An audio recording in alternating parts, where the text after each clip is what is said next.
Hello friends, in this video I will show how to add additional account to your Telegram. Open Telegram. Now here, click on this profile, click on this drop down. Here click on add account. Now you can add account using this scan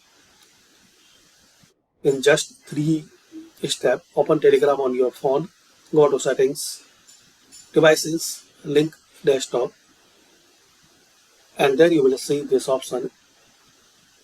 Scan this image to login. So this is the method you can add your second account, and also guys you can log in your second account with phone number. Click on it, enter your number,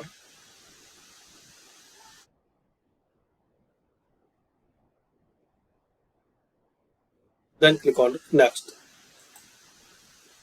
enter the code